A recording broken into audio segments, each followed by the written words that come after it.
Jou week en jou Sondag is nie apart nie. Hulle vloei in mekaar in. Navorsing wys, ritmes vorm mense. Wat jy elke week doen, word wie jy is.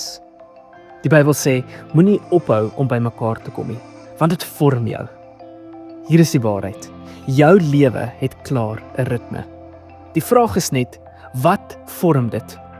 Begin Sondag, want elke Sondag tel.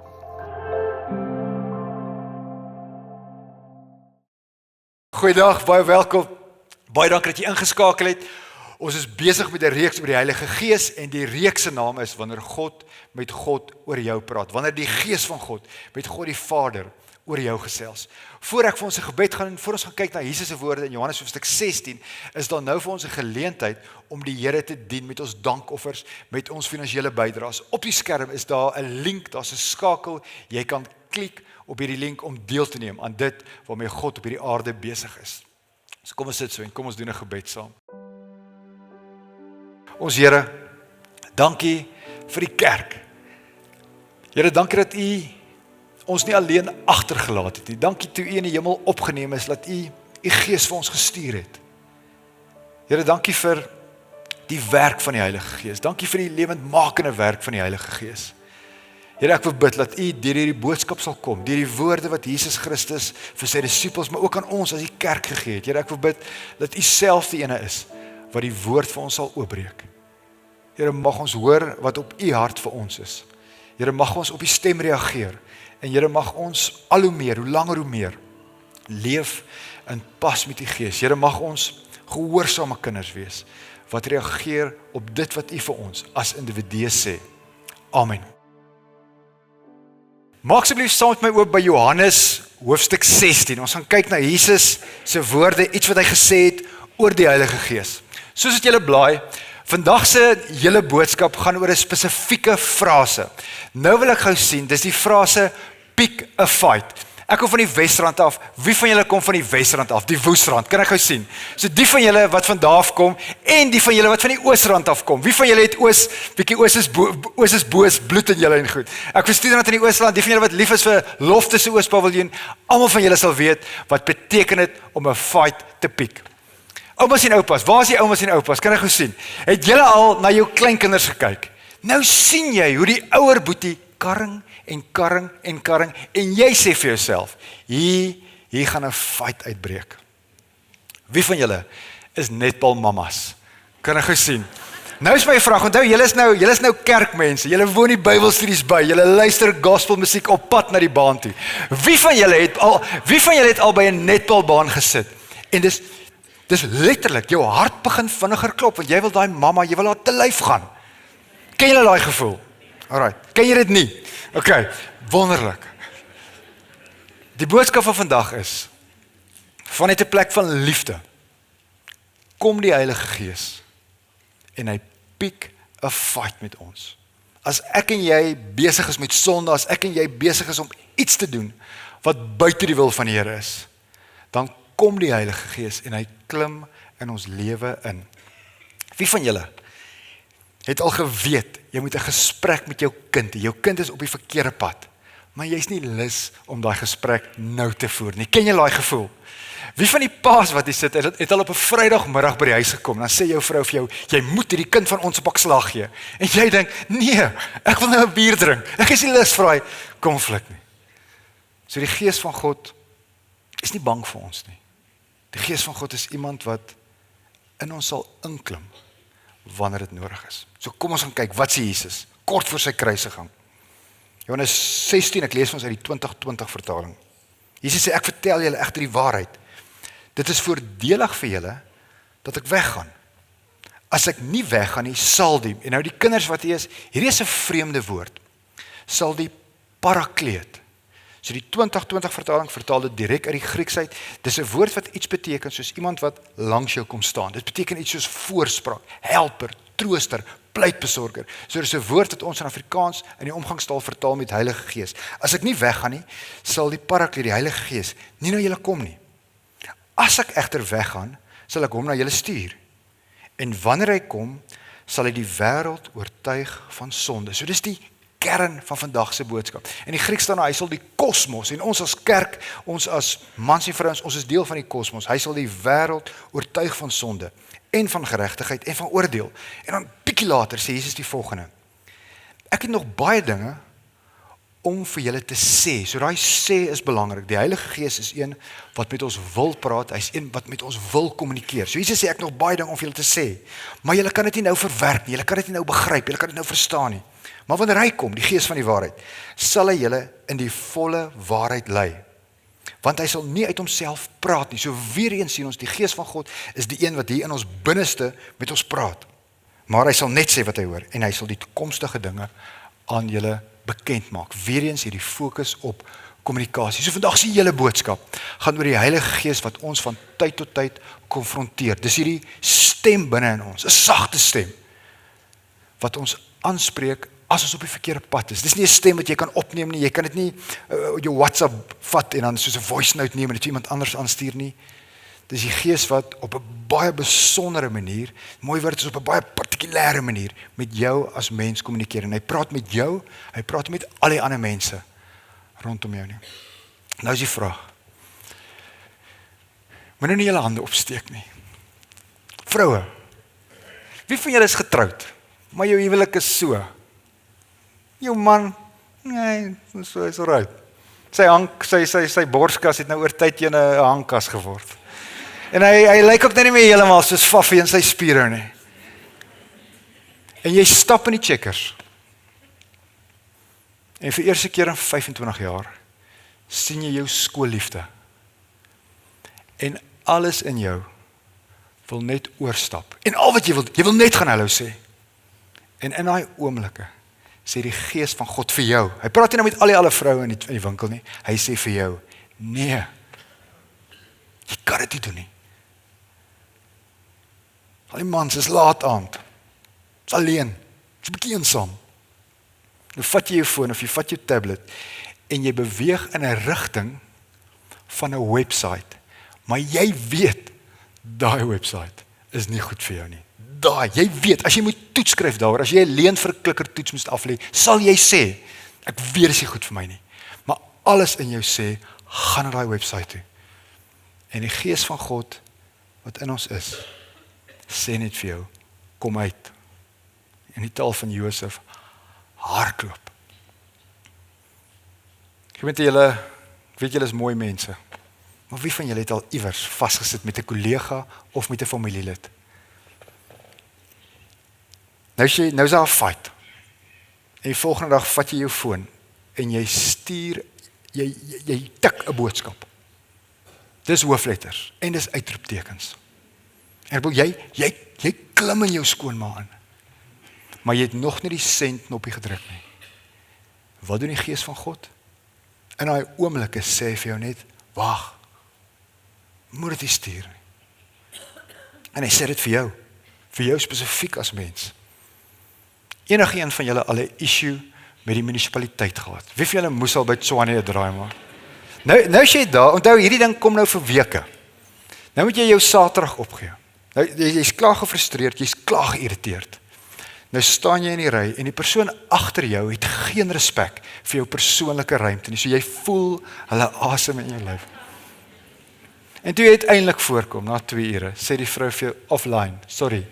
Of sy vat dit haar KFC en sê dis nou lunch. Ja nie. En jy daal op haar neer en in daai oomblik, soos wat jy net afgaan, kom die Gees van God hier in jou binneste. So ek sê jy kan dit nie hoor nie en hy sê net vir jou, daar's 'n beter manier. Daar's 'n ander manier. Ek hoor stemme. So ons leef op hierdie aarde. En wanneer ons lewe, wanneer ons gedagtes, wanneer ons denke, wanneer dit afwyk van die wil van die Here, dan kom die Gees van God. Dit is asof hy ons so aan ons skouers vat en hy bring ons net weer terug op koers. So natuurlik gaan hierdie oor eksplisiete sondes. As jy moord pleeg, as jy steel, as jy egbreek pleeg, as jy begeer, natuurlik gaan dit daaroor, maar baie interessant. Dit gaan ook oor daai tye, wanneer ek en jy net so bietjie van koers af is. Aan wie is die Nuwe Testament geskryf? So hier is nou 'n vraag, dis nie 'n strikvraag nie. Dis van die kinders wat hier sit, julle kan vir my sê. Aan wie is die Nuwe Testament geskryf? Aan die kerk of aan die heidene? Wie van julle sê aan die kerk? Nie 'n strikvraag nie. Dis aan die kerk. So die Nuwe Testament is geskryf aan Christene wat vervolg is. Hulle gaan volblaas vir die Here. En die skrywers van die Nuwe Testament praat met die kerk oor sonde. Nou is dit interessant. Die Griekse woord vir sonde is hamartia. Dit was 'n skuifskiet term. Wie van julle is goeie jagters? Wie van julle sal ten minste 'n target kan raak skiet op 60 meter? Kan moet nou nie skaam wees nie, goed nie. So hamartia, skuifskiet term. Jy vat 'n spies en jy gooi mis. Dan sou hulle uitgeroep het hamartia, want jy het misgegooi. So as ek en jy nie 100% op koers is nie, dan kom die Gees van die Here en hy kry ons net weer daai 3 grade, daai 4 grade, hy kry ons weer op koers. So hou dit altyd in gedagte. Kom ons kyk weer na Jesus se woorde. En wanneer hy kom, sal hy die wêreld oortuig van sonde. Die boodskap vertaal dit as volg: maar as die Heilige Gees, die Parakleet eers hier is, sal hy julle hand vat en julle met die paaie van die waarheid langs lei. Hy is immers die Gees wat die waarheid ken. Hy sal nie sommer 'n klomp los dinge uit sy eie vir julle vertel nie. Hy sal met julle praat oor wat hy gehoor het. So ek deel vandag net so 'n paar waarhede oor die Heilige Gees. Die Heilige Gees daag ons uit. Hy's nie net ons vertrooster nie. Almal van ons weet wat dit is om vertroos te word. Jy val en ouma kom of jou ma kom en sy gee vir jou 'n swinkie en sy plak 'n pleister op. So die Heilige Gees is ons trooster, hy is ons vertrooster. Maar dis nie al wie hy is nie. In die 53 vertaling, baie van ons wat hier sit het groot geword met die 53 vertaling. In die 53 vertaling, Johannes hoofstuk 16, word die woordjie parakleet vertaal met trooster. Maar nou is dit interessant. Wie van julle lees Engelse Bybel? Wie van julle lees die NIV? Wie van julle lees die NIV op YouVersion? Die NIV vertaal parakleet met advokaat. So baie keer in die Bybel dan lees ons van die Heilige Gees as die advokaat en ons dink, okay, hy's die een wat langs my inkom en hy's die een wat namens my fight. Maar daar's 'n teoloog van Princeton, Dale C. Elliston, en hy's nie die eerste teoloog wat dit gesê het, maar hy sit 'n baie interessante ding op die tafel. Hy sê, maar wag so 'n bietjie. Partykeer, wanneer ek en jy buite die wil van die Here is die Heilige Gees die advokaat aan die ander kant. Hy's die een wat ons kruis ondervra. Hy's die een wat ons uitdaag. Hy's die een wat ons uitdaag om ons eie motiewe te ondersoek. Hy's die een wat ons uitdaag. Hy's die een wat ons aanpoor om introspeksie te doen. Hy's die een wat ons uitdaag en vir ons sê ons moet mooi dink hoekom ons wil doen wat ons wil doen. So ons is mens, julle almal van ons is mens. En baie keer ook nie iets wat net in die oomblik gebeur nie. Vir weke, vir maande oorweeg jy om iets te doen. Maar jy weet, dit wat jy oorweeg is nie reg nie. Jy weet dit. So jy weet dis nie reg nie, maar iets in jou trek jou in 'n ander rigting. En dan is dit hierdie konflik wat jy beleef. So dis nie net, omdat dit in jou kop en jou hart is, dis nie net 'n saak van die sielkunde nie. Dis 'n geestelike saak. Die Gees van God sal jou altyd trek in die rigting van God se wil vir jou lewe. So as jy iets oorweeg, so as ek sê, jy weet is buite die wil van die Here en jy het hierdie onrustigheid. Jy het nie die vrede nie. Jy is amper so half so 'n bietjie angstig oor hierdie ding. As jy dit beleef, moet jy weet, jy is buite die wil van die Here. Een van die vroeë kerkvaders, Augustinus van Hippo, hy het altyd gesê, ons hart sal eers vrede vind wanneer ons rus in God. So as jy so getrek word, jy wil, maar jy wil nie, jy wil nie, maar jy wil. Hou in gedagte, ons is geskape met sekere vermoëns. En ons het die vermoë om ja te sê vir goed en ons het die vermoë om nee te sê. So ek en jy het altyd 'n keuse. Maar die Heilige Gees doen ook iets anders. Hy reboot ons. Wie van julle hou van rekenaars? Wie van julle is in 'n sekere sin IT-spesialiste? Kan ek gou sien? Ek vra in hierdie week vir ons IT-spesialiste by die kerk vir Jaco. Ek sê vir hom, Jaco, sê vir my in eenvoudige taal, wat beteken dit om 'n rekenaar te reboot? Toe was sy taal, sy antwoord was baie interessant. Hy sê, dit is om van vars af oor te begin. Wie van julle het al IT gebel en dan sê hulle vir jou, sit af daai ding en dan wag jy net en dan sit jy hom weer aan. Ken julle daai antwoord? Iemand het eendag vir my gesê, sit hom af, trek die plak uit, hou hom daar vir 30 sekondes, nie vir 10 sekondes nie, hou hom daar vir 30 sekondes en dan plak jy hom weer in. So om 'n rekenaar te reboot beteken om oor te begin, om nuut te begin. So ons vier nou, saam met die kerke van Rusland, die kerke van Argentinië, die kerke in Mongolië, die kerke in Kazakhstan, ons vier vandag Pinkster, die uitstorting van die Heilige Gees. Tydens Paasnaweek, so 7 weke gelede, het ons gedink aan die opstanding van Jesus Christus. Met die opstanding van Jesus Christus het God met die herskepping van die wêreld begin. So dink aan, Jesus is opgewek met 'n verheerlikte liggaam, 'n liggaam wat in menslike taal nie weer gaan vrot nie, 'n liggaam wat nie kan oud word nie, 'n liggaam wat nie kan verrot nie. So in Christus se opstanding het God begin met die herskepping van die wêreld.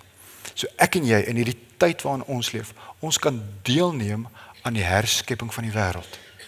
Met ander woorde, wanneer ek en jy Jesus se opdragte uitleef, wanneer ons in ons baan bly, wanneer ons gehoorsaam is aan die Gees van God, dan neem ek en jy deel aan die herskepping van die wêreld. En om weer IT-taal te gebruik, dink aan jou eie lewe. Dis maklik om dit in ander mense se lewens raak te sien, maar dink net vir 'n oomblik aan jou eie lewe. Daar's klomp goed in ons lewe wat die Here net sal sê, nee man, daai is ou hout. Daai is soos ou wyn. Dit moet nie deel wees van jou lewe nie. Nuwe wyn hoort in nuwe sakke. 'n Nuwe lewe hoort saam met nuwe gewoontes. So wat doen die Gees van God? Hy is besig stadig maar seker om alles te delete wat nie pas by God se nuwe toekoms nie. So as julle dink aan die werk van die Heilige Gees, wanneer die Heilige Gees ons oortuig van sonde, voel dit soos konflik. Hoekom? Want dit is konflik. Paulus skryf, hy sê 'n mens se sondige geaardheid wil dinge doen wat teen die Gees is. Weerens hy skryf vir die kerk, hy skryf vir die committed volgelinge. En die Gees wil dinge doen wat teen jou sondige geaardheid is, want daar's vyandskap. Hulle is mekaar se vyande. So as Jesus sê, die Gees gaan kom en hy gaan ons oortuig van sonde. Dis nie 'n passiewe stelling nie. Dis 'n aktiewe stelling wat iets sê van die Gees wat hier binne in ons worstel, wat met ons stoei. Hy gaan ons ooreed, hy gaan ons oortuig. En die Gees werk op 'n bepaalde manier.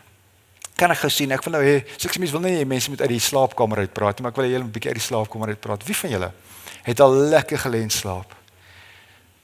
Dan kom of 'n kind of jou eggenoot en hulle sit daai hooflig aan. Ken julle daai gevoel? Wie van julle het al so 'n vloekwoordjie laat uitglip as jou eggenoot dit doen? Julle ken daai gevoel. Wat doen die Heilige Gees? Een van die intellektuele reuse van die hervorming, Johannes Calvin, hy beskryf die werk van die Heilige Gees op 'n besondere manier. Hy sê die Heilige Gees kom en is asof hy 'n lig vat en hierdie, in ons taal, die spotlight, die kollig plaas op al die donker dele van ons lewe. En wat is ons reaksie? Sit af daai lig. Ek wil nog slaap, ek sien lus hiervoor nie. Ons sê nie in daai oomblikke, dankie Skepper Gees, dat U nou hier in my lewe inklim nie. Ons eerste reaksie is baie keer, wat weg. Maar hy is die een wat moeite doen om met elkeen van ons te praat. En ons reaksie baie keer is soos 'n reaksie van 'n tiener. Julle, as ek praat van 'n tantrum, wie van julle weet waarvan ek praat? Wie van julle het al gesien hoe 'n kind 'n tantrum gooi? Ons ken dit. Wie van julle het al gesien as 'n volwassene 'n tantrum gooi? So, onthou, die Gees werk met ons. Moenie dink die Gees is 'n spookie daar ver nie, hy's naby ons, hy's in ons. En hy vat jou aan, en as hy ons aanvat, is ons eerste reaksie baie keer 'n volwasse tantrum. Jy sit in 'n dobbelhuis. Jy sit hier by Menlyn Main of by Monte Cassino of by Emperors.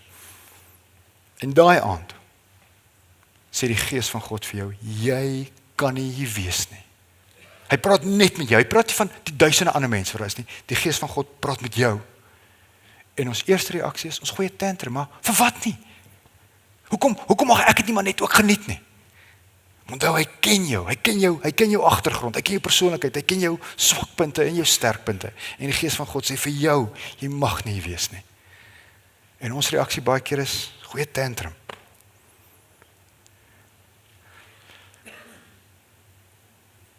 Ons leef in 'n tyd van selfone. Ons leef in 'n tyd waar jy binne 8 sekondes 'n affair kan begin. As jy jou foon vat en jy stuur 'n boodskap vir iemand wat jy weet van jou hou. En jy stuur net die volgende: "Hey, dink aan jou, hoe gaan dit?" Net so. Usain Bolt, hulle is nog nie eens klaar met hulle 100 meter nie. En jy het 'n affair. Maar in daai oomblikke kom die Gees van God en sê, jy nie met daai persoon nie. Jy kan vra hoe dit gaan. Maar jy kan nie vir daai persoon vra hoe dit gaan nie. Hoekom? Want hy ken ons. En ons reaksie is, ons goeie tantrum. Omdat hy goed is vir ons. Vat hy die goed aan. Wat hy weet, ons gaan vernietig. Ek en jy, ons ken onsself, maar ons ken onsself nie so goed nie. Ons ken ook nie die toekoms nie. Ons ken ook nie ander mense so goed nie. Maar die Here, hy weet alles. En dis een van die redes hoekom hy op 'n baie spesifieke manier ons van tyd tot tyd so fel, so skerp waarsku teen sekere mense. Ons hou dit in gedagte. Dit voel soos konflik, want dit is konflik. Die Heilige Gees skryf ons nie af nie. Hy spreek ons aan. Wie van julle is iewers op 'n WhatsApp groepie? Wie van julle is al van 'n WhatsApp groepie remove, maar jy wou nie remove gewees het nie. So dis 'n verskriklike ding vir die jong mense, vir die kinders. Jy word gecancel. Van ons is maar te bly as ons gecancel word van 'n WhatsApp groepie. Die Heilige Gees wil ons nie cancel nie. Wat wil hy cancel? Wat wil hy, om nou met Engels te gebruik, wat wil hy remove? Hy wil die leuns waarin ons glo en hy wil die leuns waarin ons leef. Hy wil daai goed wil hy elimineer. So die Gees van God werk met ons. En daar's seker goed wat hy vir jou sê. Hy sê vir jou nee daarvoor. Hy sê dalk ja vir 'n klomp van die ander mense wat saam met jou in die kerk sit, maar vir jou sê hy nee. So iemand soos die Switserse teoloog Karl Barth, hy sê op 'n stadium, onthou net, wanneer God vir jou nee sê, moet jy altyd onthou, dis deel van 'n baie groter ja vir jou lewe. So hy sê vir jou nee, maar hoekom? Daar's 'n groter ja. So as jy sukkel met 'n gewoonte, as jy verslaaf is aan iets, wie's die Gees van God? Wie sê hy vir ons vir vandag? Hy's die een wat op sy sagte, stil manier vir ons kom sê, dis nie wie jy is nie. Jou identiteit lê nie in hierdie goed nie. Wie van julle is getroud met 'n man wat in die rigting beweeg van woede en bitterheid? Moenie julle hande opsteek nie. Dit is interessant hoe die Christelike literatuur, boeke wat die ouens vandag skryf, hierdie boeke wat jy by Koem kan koop of online kan koop, hoe hulle praat oor Christenmans wat al hoe meer beweeg in die rigting van woede en bitterheid. As jy as man hier sit en jy voel dis wie jy word, is die Gees van God die een wat vir jou sê, maar daai is nie jou toekoms nie. Daai is nie die beste vir jou nie. Ons leef in die era van materialisme. Ons leef in die era van selfsug en van hebsug. Die Gees van God is die een wat net in ons lewe inklim en sê, daai is nie die beste vir jou nie. So dit voel baie keer, as ons net praat oor ons ervaring, oor ons belewenis, dit voel baie keer of die Heilige Gees ons persoonlik aanvat. En is reg so. Hy vat vir my en hy vat vir jou persoonlik aan, want hy's lief vir jou en hy gee om. Hou ons daarvan? Like ons dit? Ons nie altyd nie. Baie keer sal ons sê, nee man, ons soek iemand wat die hele tyd vir ons kan hande klap. Ons soek iemand wat ons net kan aanmoedig. Iemand wat ons die hele tyd bemoedig. Dis die Gees wat ons soek. Maar dan as ons die Nuwe Testament vat, dan kom ons agter, dis die Gees wat God die Vader en die Seun gestuur het nie. Die Gees wat Jesus gestuur het, is nie in hierdie lazy boy comfort business nie. Die Gees van God is in die besigheid van transformasie. Hy is in die besigheid om my en jou te verander. So kan ons ore toedruk vir die Gees? Kan ons die Heilige Gees bedroef? Kan ons hom ignoreer? Natuurlik kan ons. Ons is geskape met die vermoë om dit te kan doen. Maar iemand soos Francis Chan sal sê, pas op. As ek en jy hier in Centurion oor tyd heen ons ore toedruk vir die Gees, dan kan ons naderhand die Gees van God nie meer hoor nie. Die woorde wat hy gebruik is, hy sê ons word nam vir die stem van die Heilige Gees. So ons kan dink 'n bietjie daaraan. Dink aan jou familie en vriende wat nie Jesus Christus volg nie. Hulle sal ook vir jou iets sê soos, maar ek kan doen wat ek wil. Ek leef 'n lewe van vryheid. Julle die reality check, nie net vir ons as kerk nie.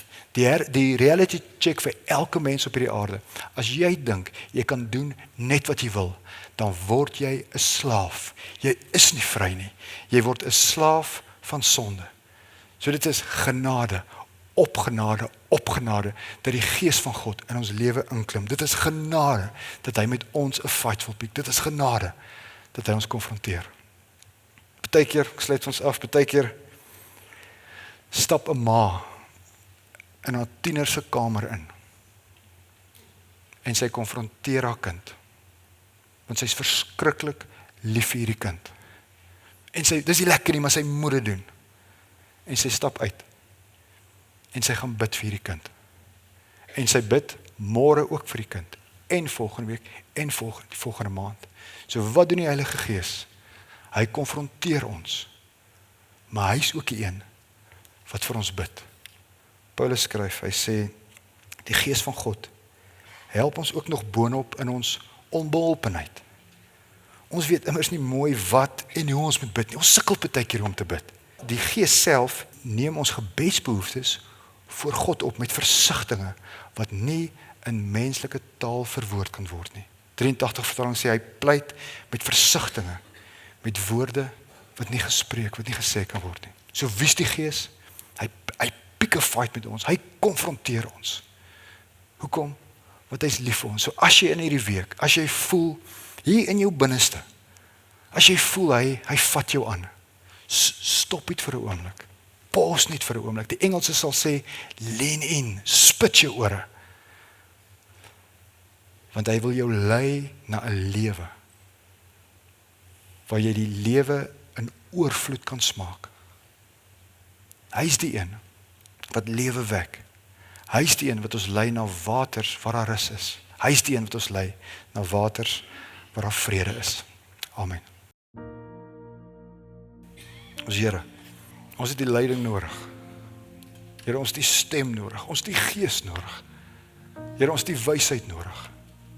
Met al die stemme wat in ons lewe inspreek. Here, kom praat hard as dit nodig is. Here, kom praat duidelik. Kom praat helder met elkeen van ons spesifiek. Here, U weet, meer as enigiemand anders. Here, U weet wat die sondes is waarmee ons sukkel. U weet wat die versoekings is waarmee ons as individue, waarmee ons stoei. U ken ons, Here. Kom lei ons. Here, ons wil U vrede beleef. Ons wil in U rus ingaan. Ons wil meer vreugde op hierdie aarde beleef. Kom vat ons aan die hand, Here. Dit is onmoontlik vir ons om dit op ons eie te doen. Kom help ons asseblief, Here. Amen.